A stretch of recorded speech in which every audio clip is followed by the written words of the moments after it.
Have you ever scrolled through your phone contacts on a Saturday afternoon, wondering why making friends feels impossibly hard now? You join groups. You smile at neighbors.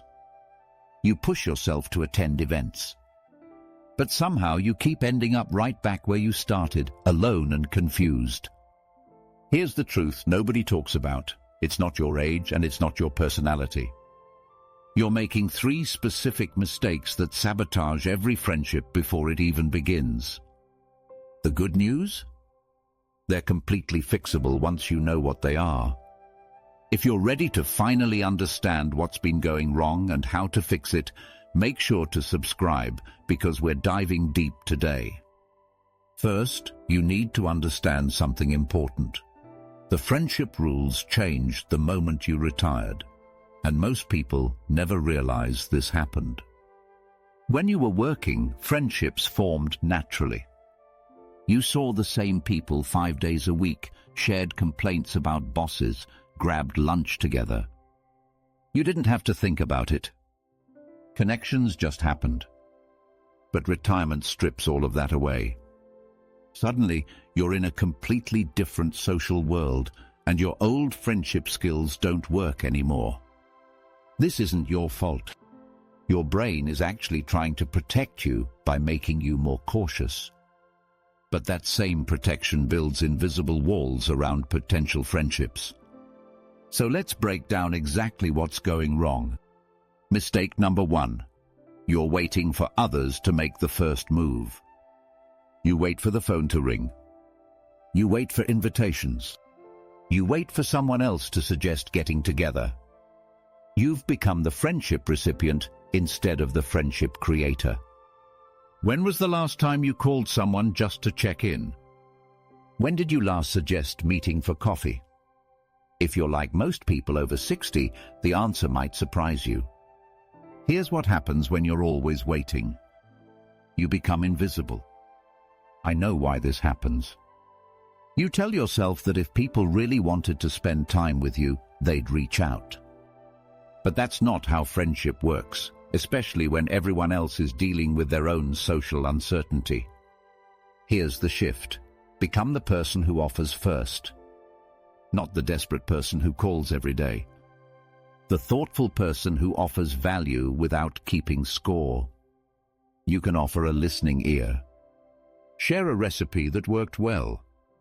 Recommend a book you enjoyed. Invite someone to walk around the block. Offer to water a neighbor's plants while they're away. These aren't grand gestures. They're small acts that show you're safe, thoughtful, and genuinely interested. Start with this. Each morning, ask yourself one question. What small thing can I offer someone today? It might be a compliment, a helpful tip, or simply your full attention. The key is to give without expecting immediate returns. When you stop waiting and start offering, people begin to see you differently. Not as someone who needs something, but as someone who has something valuable to give. Mistake number 2. You're trying to go from complete stranger to best friend overnight, and it scares people away. Here's what this looks like. You meet someone at the grocery store, have a nice 5-minute chat about the weather, and by the end of the week, you're inviting them over for dinner and sharing your life story. Or you join a book club, connect with someone over a shared opinion, and immediately start calling them your new best friend. I get it. When you're lonely, any spark of connection feels like finding water in the desert. You want to grab onto it and never let go. But this intensity overwhelms people. Here's what you need to understand. Casual connections matter more than you think. The person you chat with at the pharmacy. The neighbor you wave to. The fellow volunteer you see once a month. These aren't insignificant. They're actually where deeper friendships begin. These casual relationships let people observe your character without feeling pressured. They see how you treat the cashier when there's a problem, how you respond when someone disagrees with you, how you handle small frustrations. This is why shared activities beat one-on-one coffee dates for building new friendships. When you're both focused on gardening, playing cards, or volunteering, the pressure is off. You're not staring at each other across a table trying to fill awkward silences. You're working side by side, letting conversation flow naturally. Think of it like tending a garden. You don't plant a seed and expect a full-grown plant tomorrow. You water it regularly, give it sunlight, and trust the growth process. Friendship works the same way. Try this. Join the same exercise class every week. Volunteer regularly at the same place. Attend community events not to find your instant best friend, but to become a familiar, friendly face. People need time to trust you, and trust builds through repeated small interactions, not one intense conversation. Every pleasant chat deposits trust in your relationship bank account. Over time, these deposits add up to genuine friendship. Mistake number 3. You're waiting for the perfect moment, the perfect home, or the perfect energy level before you reach out, and this perfectionist mindset has become a prison. Sound familiar? You think about inviting someone over, but your house isn't clean enough. You want to call an old friend, but you should wait until you're feeling more upbeat. You consider joining a group, but you need to lose weight first, or buy new clothes, or wait until your health improves. Here's the truth. This isn't about having high standards. This is fear disguised as planning. Your brain is protecting you from potential rejection by creating impossible conditions that ensure you never have to take the risk. Real friendship happens between imperfect people living imperfect lives. Think about the people you felt closest to throughout your life. Were they the ones with perfect homes and perfect lives? Or were they the ones who let you see their messy kitchens, their bad hair days, their struggles? Imperfect hospitality creates stronger bonds than polished presentations. When you invite someone over and apologize for the dust on your coffee table, you're actually giving them permission to be imperfect too. When you admit you're having a hard day, you open the door for them to share their own struggles. This doesn't make you weak.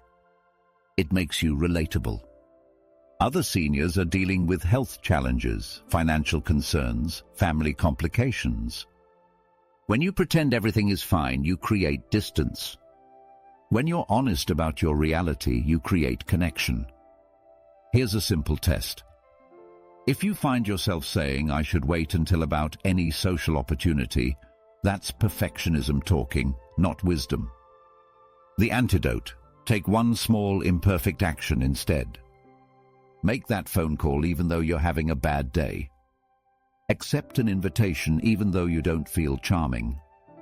Offer help even though you can't solve someone's entire problem.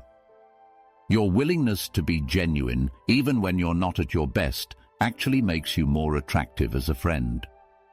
Because it gives others permission to be human too.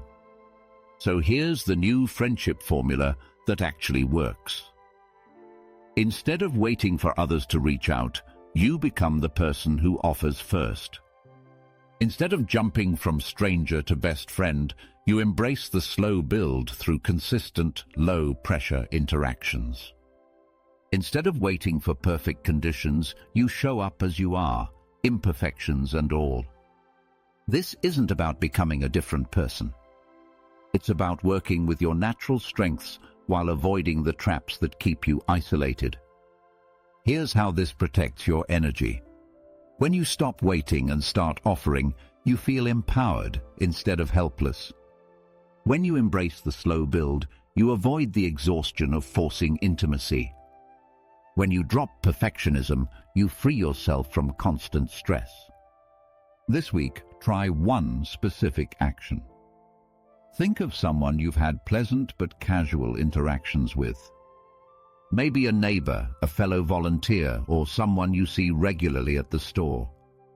Instead of waiting for them to suggest something, offer something small and genuine. You might say, I've been thinking about trying that new walking trail at the park.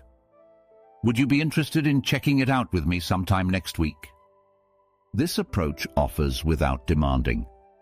It suggests a low-pressure activity. And it's authentic. The beauty? It works regardless of the outcome. If they say yes, you've created an opportunity for connection. If they decline, you've still practiced being the kind of person who reaches out. Either way, you're building friendship skills that will serve you in all future interactions. The truth about friendship after 60 is that it's absolutely a learnable skill, and you're never too old to get better at it. The mistakes you've been making aren't character flaws. They're simply old strategies that need updating for this stage of life. This week, pick just one of these approaches and try it. Send that text. Make that invitation. Show up somewhere imperfectly. Your willingness to take one small step forward is how real change begins.